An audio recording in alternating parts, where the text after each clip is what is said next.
Okay, hi guys. So in this lecture, we'll be talking more on chemical equilibrium and specifically on reversible reactions. So let's get started.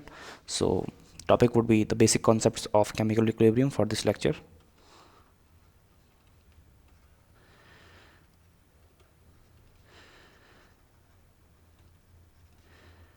Chemical equilibrium. So here we'll be talking about. So let's say first we have A in gaseous form and 2B in again in gaseous form, converting into, this is the forward direction, this is the backward direction, converting into 3 moles of C in gaseous form again. So initial moles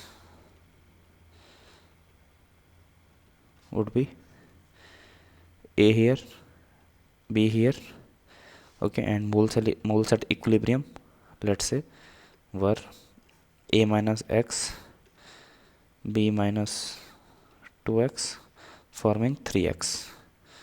Initial moles here was 0. So at equilibrium, what we can say is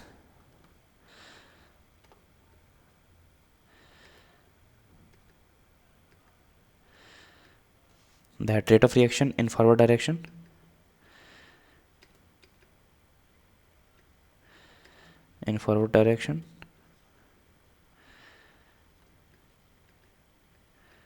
would be equal to rate of reaction in backward direction.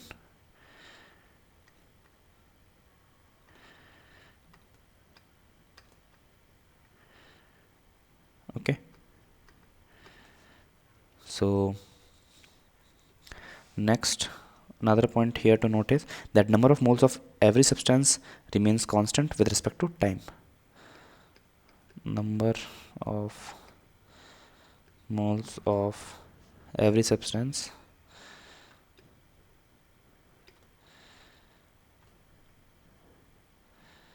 remains constant with respect to time. Okay, and measurable properties of systems do not change with respect to time, like temperature, concentration of substance, pressure, etc. So this is at equilibrium. So measurable properties of system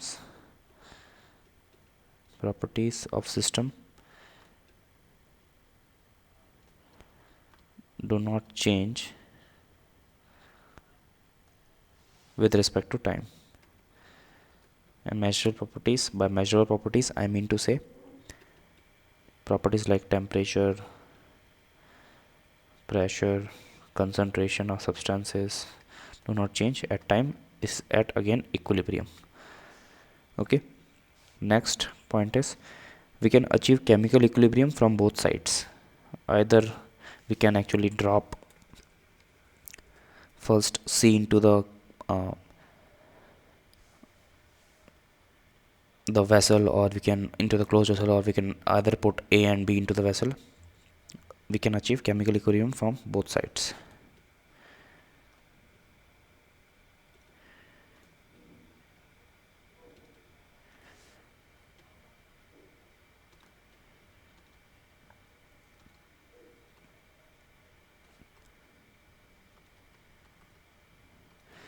Okay, and next point is chemical equilibrium is always achieved in closed vessel.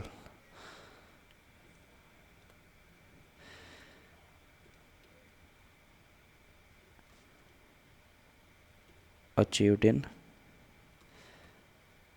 closed vessel. Okay, next, chemical equilibrium is dynamic in nature.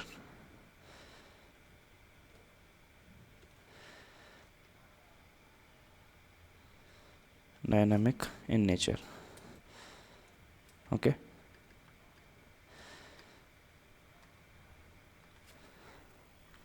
next let us move on to seeing some more theory on it. That so some example on the dynamic nature of chemical equilibrium, that scrambling of isotopes show dynamic nature of equilibrium. So by that I mean that first let me put down the examples topic, that Scrambling of isotopes shows dynamic equilibrium. Okay, so we have N2, H2 and NH3 in one vessel which are at equilibrium.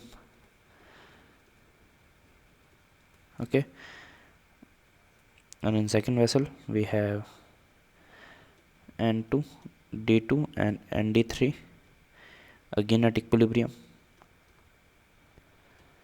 And when we mix them, or in other words scramble them, then in the resultant mixture we would be having N2, H2, NH3, D2, ND3, and we have something like NH2D as well and NHD2 as well. Okay, so this is what is called as scrambling of isotopes.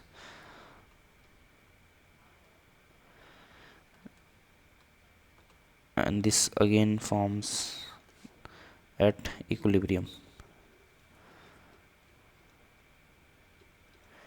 Okay, so with this we come to the end of this lecture. In the next lecture we'll be starting on seeing some more concepts on chemical equilibrium. So till then, good luck and goodbye.